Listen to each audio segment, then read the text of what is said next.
They had him face down on the asphalt. 3 officers pinning a 71-year-old man like he was some cartel kingpin.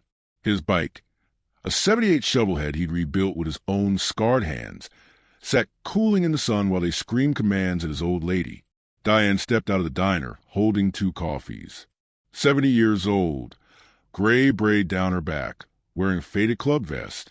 She didn't understand what was happening until they aimed tasers at her chest. That's when things could have gone sideways. But Frank Holloway didn't yell, didn't curse. He just looked up at the sergeant through the dust and said 4 words that made everything stop. "Call Colonel Vance. Now."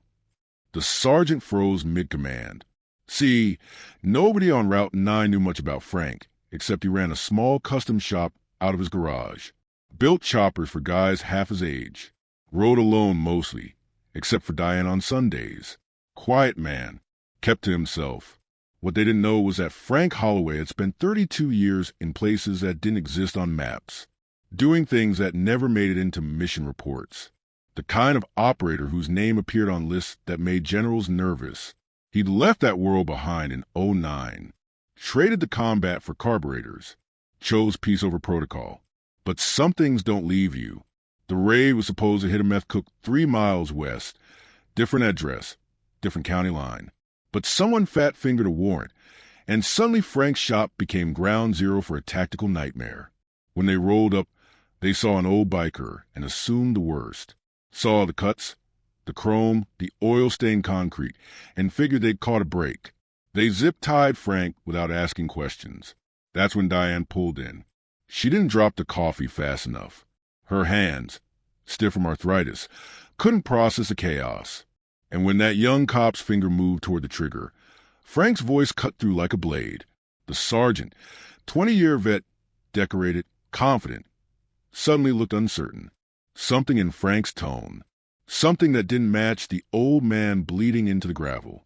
Frank repeated it, slower this time. "Colonel Marcus Vance, Defense Intelligence. Call him." One of the older officers went pale. He'd been Army. He recognized the weight behind those words. 40 minutes later, a blacked-out sedan rolled up. No lights, no sirens, just authority in a quiet package. The man who stepped out wasn't in uniform, but every cop there snapped straighter anyway. Colonel Vance took one look at Frank still sitting on the curb, Diane holding ice to her chest, and his jaw tightened in a way that made the sergeant wish he'd called in sick. Vance walked straight to Frank. Didn't say a word, just extended his hand and pulled him to his feet. Then he turned to the team. "This man wrote half the engagement protocols you just violated.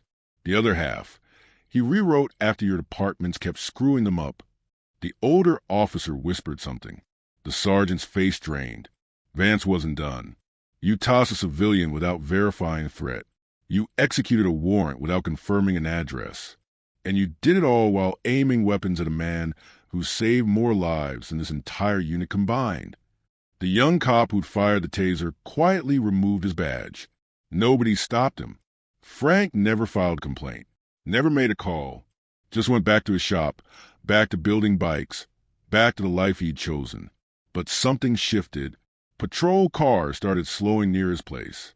Officers nodded when they passed. And every few weeks, an unmarked car would idle outside, Vance checking in without knocking. A reporter asked him later why he didn't fight back, why he used words instead of training.